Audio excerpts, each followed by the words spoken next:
Zach Hampel, and you're watching the JV Podcast. And now, here are your hosts, Satchel White, Youngbin Kim, and Dalton Brown. Yo, what is up, guys? Welcome back to the podcast. Jesus, it's been like, how long has it been since the last podcast? A few months. Yeah, a few months, like 4 months. That's what you said, Satchel? Yeah, our last podcast, you weren't on, Youngbin, so it's been even longer for you. But yeah, it's been such a long time, and we have a lot to cover. The MLB season has finally started. First of all, I'm your host, Satchel White. I'm here with Dalton, Chad Brown, and Youngbin Kim. For now on, we're going to try to do podcasts every Wednesday. I'm going to try to put it up every Wednesday on Spotify and YouTube. And also on YouTube, I'm going to try to set up premieres so you can do a donation to us before I release it. And yeah, we're going to get right into it. First of all, how you guys been? Dalton, how you been, man? I've been great, man. You know, baseball season's finally back. The Rangers finally got rid of Elvis Andrus, as I've been waiting for. The big relief. Feels great to be a Rangers fan right now, even though we're not winning any games or as many games as I wish we were. But life's just going well, man. Life is good when Elvis Andrus is gone. I think one of our podcasts, you did like a huge rant about Elvis Andrus. I did more than one rant against Elvis Andrus, not just on the podcast, but on one of your other videos. You're probably a better player than him. You're on a baseball team, right? Yeah, I'm on a Sunday League adult team called the Bravos, the Austin Bravos. We play every single Sunday. I'm a center fielder and a pitcher. So you're basically like Shohei Ohtani. Youngbin, how you been, bro?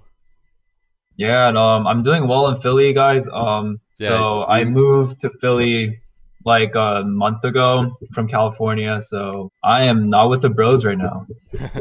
But it's been fun here, you know, college campus life. Yeah, you really you had to leave me like that. Don't they? Aren't they like? Man, I didn't want to do you like that, bro, but it is what it is. Aren't they known for like? What are they known for? Like Philly cheesesteaks? Like, how's the food there compared to Cali? Cali's much better. I miss the Asian heritage food, you know? Yeah. Here, Philly cheesesteak, they're great. Yeah, that's cool. So, yeah, we're all around the country now. Cali, Texas. We're West Coast, Central, and the East Coast now. So, yeah, let's get into the season. So, my idea was that we each take 10 teams, and we go around the league talking about each team and the best player, or not even the best player, just a standout player on each team so far this season. First of all, let's get into the standings, because it is, for a few divisions, it is pretty surprising. Starting with the NL West, I think nobody would be expecting this. The Giants are actually in front of the Dodgers and the Padres, even after what the Dodgers did last year, won the World Series. After the Padres did an insane offseason getting pitching. What do you guys have to say about the Giants being in first? So far, like what I see from the Giants, they got a lot of young talents now. If you see Mike Yastrzemski, and I think there's some couple of veterans who are coming back, like Kevin Gausman and Alex Wood. They have been fantastic so far this year. Alex Wood, like, definitely off to a great start, and Kevin Gausman, his strikeout rates are going up by a mile compared to last year. And along with his ERA, he's keeping it really down, around like low 2s or like high 1s. So for the Giants right now, it's been going great. There are plenty of more prospects to come up for the Giants in the middle of the season, I guess. Right. So they're in a great place right now. Yeah, they are. And that whole division, I mean, except for the Rockies, like even the D-backs are doing good. So the whole division's competitive. What are you going to say about it, Dalton? Well, they do. I mean, surprisingly, nobody expected this. I mean, the Giants, well, let's be honest, were probably the most trash team in the NL West for a while there, you know. After the 2014 World Series when they won, it seemed like after that the ship just started sinking for them. But this year they seem to pick it up a bit. I mean, you know, you got a lot of veteran players such as Evan Longoria. You got Brandon Bell, Buster Posey still on that team. Now, are they having great seasons necessarily? Not so. But like Youngbin said, they got young talent in Mike Yastrzemski and many other players, dude. Everything just seems to be clicking together with this Giants team this year. And it looks like maybe not. This is not an even year. Just let's remember that. This is not an even year. That's not it for the Giants. But they have a really good chance of making a pretty good run, though. Yeah, no. Yeah. I actually, you know, I don't have much to say about the Giants because I haven't been paying attention to them because I've just been preoccupied by the Dodgers Padres rivalry. So have you seen what happened between Bauer and Tatis? Yes, yes. So I believe I think Tatis mocked what Bowers like Yeah, some like of what Bowers was doing, right? Like closing his eyes and doing like a stutter step, right. like when Yeah, he's like rounding the bases. I think they went Yeah. on Twitter too after the game. Like Yeah, Tatis so and what happened Bauer. on Twitter was Tatis turned out to be staring at pitches that the catcher was giving, signs and Oh, stuff. Second at bat, and if you watch the video again, you can kind of see Tatis take a peek, possibly. We don't know what he was looking at, but it looks like he's taking a peek. Keep in mind, okay, I'm the kind of guy who will say don't peek at pitches, but at the same time, I did it in high school multiple times. But even then, you still got to hit the ball, and you still got to find out where the bat's, the ball's going to be. They'll have to look at more clips of Tatis to see if he's doing it to other pitchers or not. But yeah, that was interesting. The NL Central, the Brewers are leading that division. Is Christian Yelich, is he healthy? Is he playing? No, he's actually on the IL, He and still is. so far Brewers are having a great year. Yeah, the Brewers are having a great start. Do you know when Yelich is back? Not sure, but maybe this week, somewhere around this week. That's what I've heard from the MLB. Okay. But aside from that, Brewers starting pitching, Corbin Burns, who unfortunately just got into the IL, and Brandon Woodruff, both of them are having a great season. Yeah, that should be interesting. I think between the Cardinals and Brewers, I think that's going to be a long. I think all season they're going to be neck and neck. And then the NL East, unfortunately, the Mets are in first place. DeGrom is. Yes, definitely. We'll get into DeGrom, how insane he's doing in a little bit. But yeah, the Braves are 4 games under, which is a surprise to me. So far, their pitching's been really, really bad. Max Fried, who got off to a terrible start, he's landed on IL. And this, aside from Acuna and Freeman, the offense hasn't really picked it up yet. The AL West, the A's are in first place, which I don't think is a surprise to anyone. The Mariners are a bit of a surprise. They're off to a good start. Yeah. I think it's similar to the Giants where they have young guys coming up because they had the past few seasons have been really bad for them. They're kind of surprising us now. The Royals are another big surprise. For the Royals, I've been watching the Royals quite a lot because of the new guys they added, like Andrew Benintendi and Carlos Santana. They've been doing super well. Andrew Benintendi, he looks like he's going back to his old 2017 or 18 form. And Carlos Santana, he's being a really productive first baseman yet again. And lastly, Salvador Perez, who just came off the IL from 2020 season. He had a great 2020 season, and 2021 he just picked it up right where he left. They're looking really good, and Whit Merrifield too, right? I seen he earlier in the season he was leading the league in home runs. He's been such a consistent player for the Royals every single year, so it's not surprising to have him post 20-something home runs or 80 RBIs every season with good amount of stolen bases. Yeah, that's going to be an interesting division to watch this year. Another interesting division, the AL East, which the Red Sox are winning the division. That would be I was expecting the Blue Jays, Yankees, or Rays to be way in front of the Red Sox. Well, with the Red Sox, like you said, it's pretty surprising. You got a hard division in the AL East, too. You got the Yankees, you got the Blue Jays, you got all those teams. You got Xander Bogaerts still doing his thing. And you would think with them getting rid of players like Andrew Benintendi and Mookie Betts that they would obviously suck later on, that the decline would be going down. The Red Sox are picking it back up again, and who knows? With the squad that they still have from the guys that they have kept still, it seems like they could go far still. So yeah, that's the whole league. Now we're going to get into individual players. So for the second part of the podcast, we're going to go through each team in the league, and we all have certain amount of teams, and we're just going to talk about standout players. So I guess we'll start with the AL West, the Angels. This is what I'm excited to talk about. Shohei Ohtani as a standout player. It's hard to not say Trout, though, because Trout's obviously doing insane, too, and Jared Walsh. But Ohtani, a lot of guys, after the past few seasons he's had a couple down seasons. People have been calling him overrated and all that. This season right now, though, he has a 625 slugging, 939 OPS, and second in the league in home runs. All while he's had 3 quality starts. He's 1-0 so far pitching, 23 strikeouts to 13. This guy has insanely nasty stuff. If you watch him pitching, if you watch his splitter and all the stuff he has, he strikes out every inning. He strikes out 2 of the outs out of the 3 outs. So people are just straight up not making contact off him. The thing is, like, the amount of utility that you'll get, it'll be really insane for the Angels, because you could have a guy you could have a guy like pinch hit every now and then, but then to have like a pitching situation where like it's like a 3-3 tie in the World Series of playoffs.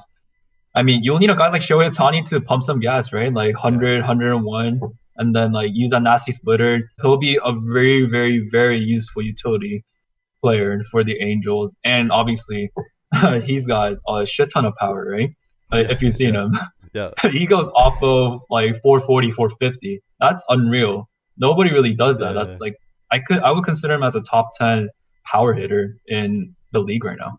Yeah, it's crazy power, because there's videos of him in BP and he hits it like literally like over 500 feet easily.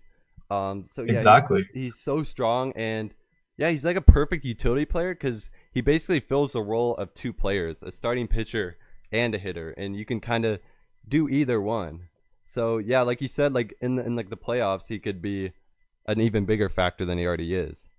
Right. So yeah, I'm excited to see him for my team, the Angels. Now we got Dalton's team, the Rangers. Who would you say is a standout or the best player so far for the Rangers? Well, I'm pretty sure the only player you can even say right now is Joey Gallo. Let's be honest. Joey Gallo is one of those players that you need on your franchise. If your team is struggling like the Rangers are, you need a guy with power. You need a guy who's going to hit. You need a guy who's going to get your team motivated. Joey Gallo is exactly that player. Not only is he a great power hitter, but he has also got an amazing arm in the outfield, and he has proven that. He's never been a bad player since 2016. After 2016, he has been basically the Rangers' top player. You got the A's and Mariners too, so who would you say are like the surprising players for those 2 teams? Surprising players for me on the A's is going to be Elvis Andrews. I'm surprised he still has a spot on that team. No more said. It's surprising how bad he's doing.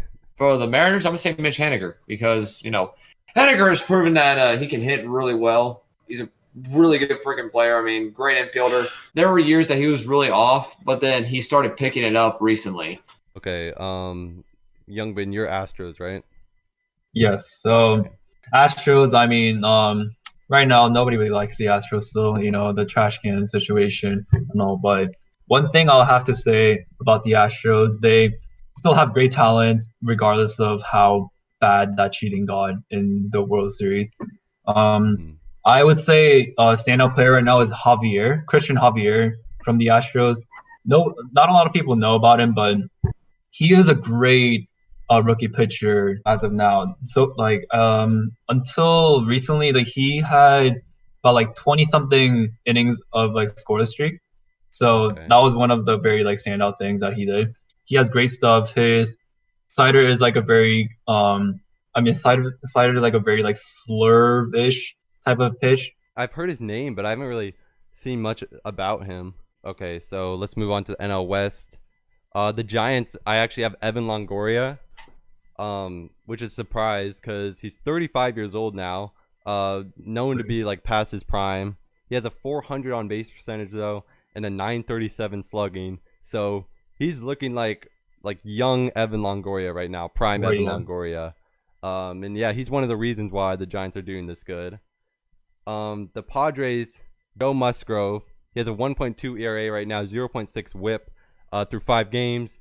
And unfortunately to Dalton, he has a no-hitter against the Texas Rangers. So yeah, I'm sorry about that, dude. The other teams in the NL West I don't have. So Youngman, I think you have the Rockies. Yes, I do have the Rockies. And if you play fantasy baseball, Yahoo or ESPN, Ryan McMahon would be the guy that you will be talking about right now. He has 8 home runs already this season. Major League Scouts actually have talked about him as a guy who will break out this 2021 season. And so far, he's been doing great. He had 8 home runs, hitting around 280, and his OPS is almost around 900. All right, Dalton, you got the Dodgers and the D-backs. All right, so I'm gonna say for the Dodgers, and this one was kind of tough for me to decide because the Dodgers have so many freaking great players. But I have to go Mookie Betts. It's Mookie Betts, man. He's probably one of the best players in MLB right now, top 5 at least, top 10. You got a guy who's just gonna be a leader on the field. Mookie Betts is the captain of the Dodgers right now, no question in my mind. For I think what was my next team I had? Next team I got is the Diamondbacks. Diamondbacks for me is gonna be David Peralta. David Peralta was on a slow start to start the season, but then started picking it up again. Right now, he's batting 300, and he's got 3 home runs with 22 RBIs. 22. I'm going to say right now, Peralta is going to be a guy with at least 25 or 30 home runs this year with over 100 RBIs. So let's move on to the AL Central. The Twins' Byron Buxton. He's been like kind of, I guess, mediocre or a little over mediocre like his whole career, but this season he's looking just to go off. He had a 400 batting average, 450 on base, 1.3 OPS, and 8 home runs. So he's been a top prospect for a while. And it was kind of like he wasn't panning out to his full potential, but this season I think he could very well. I mean, definitely right now he's looking to be an MVP candidate. Yeah, and he's just going off. He's looking insane. So for the Royals, I would have to say either Carlos Santana or Josh DeMont.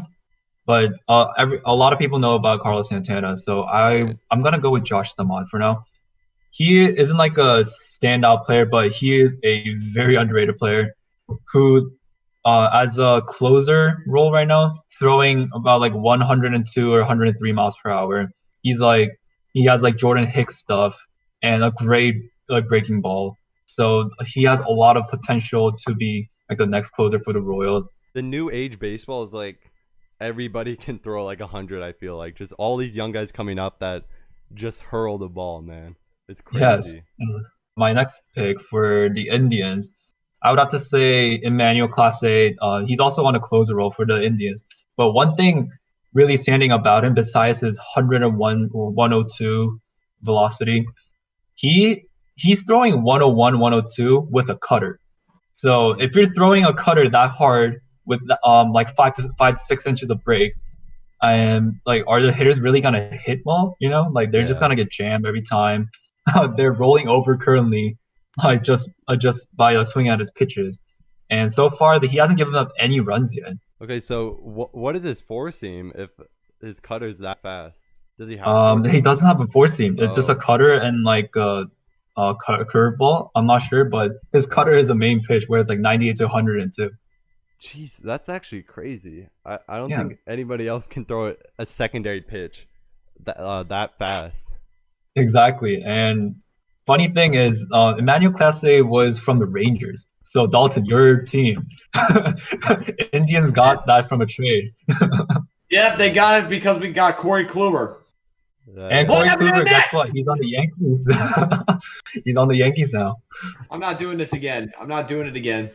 I've already did the video with Satchel, and nope, not gonna waste the podcast. Not gonna waste time on the podcast. There's been enough. There's been a lot of Rangers rants from you. You got the Tigers next. So the Tigers, I would have to go with Akil Baddoo right now. He's a outfielder who just got called up this year. So far, he's raking. I've seen him hit against the Astros, against Zach Greinke. I think he hit 450 dead center off of him. And his back control has been really great. He's been really clutch for the Tigers, and I think he's gonna be a great player down the road as well. Mm-hmm. So for the White Sox, I would have to say Yermin Mercedes. Currently, he got off to a 8-for-8 streak when he first got called up. He's still hitting around like 380 or like 400, and great power numbers. If you've seen him hit some homers, it's like going 460, 470 dead center.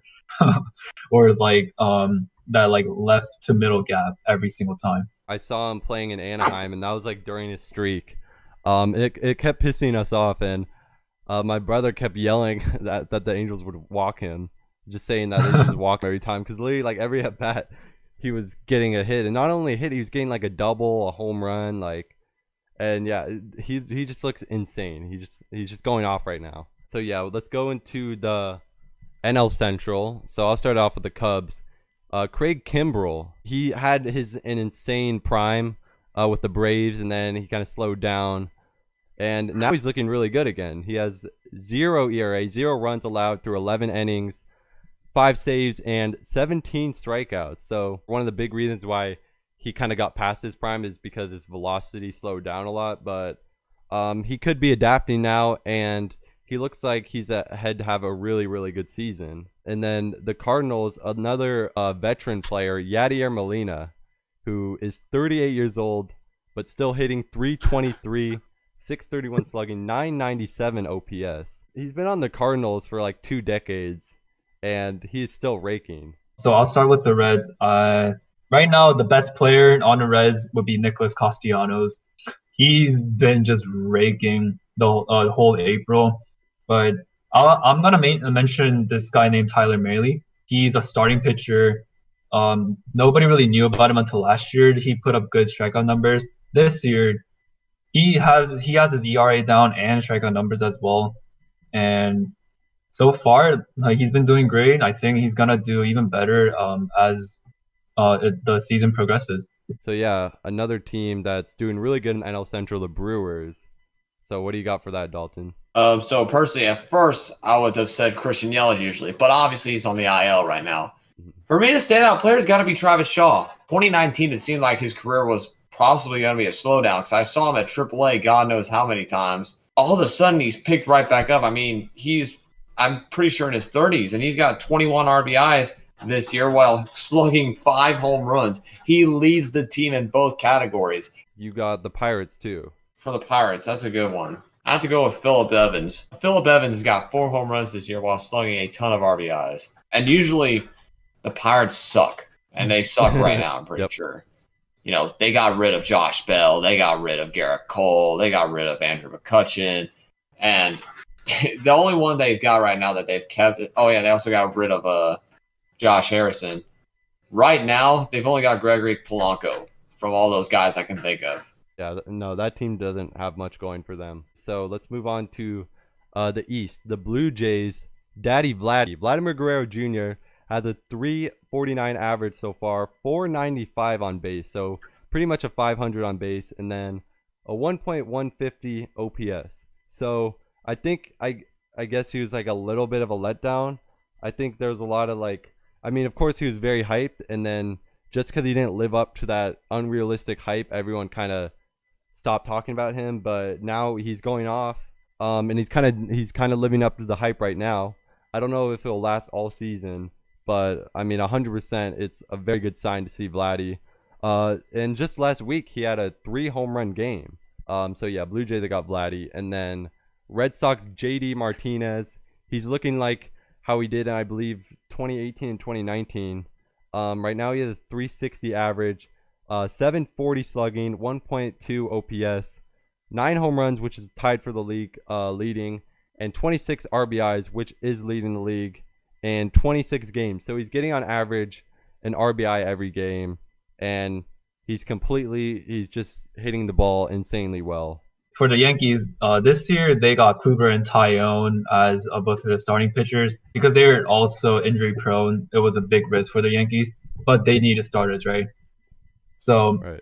I'm gonna go with Kluber for this one because Kluber, he's a 2-time Cy Young winner.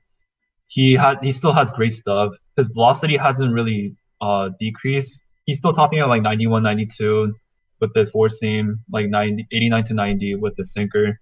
Great movement. And he could control the ball. So he's a veteran. He could be great for the Yankees down the road. And so far, he's bouncing back from terrible starts. And, what did he pitch? One inning on? He pitched like 1 inning on the Rangers. Yeah.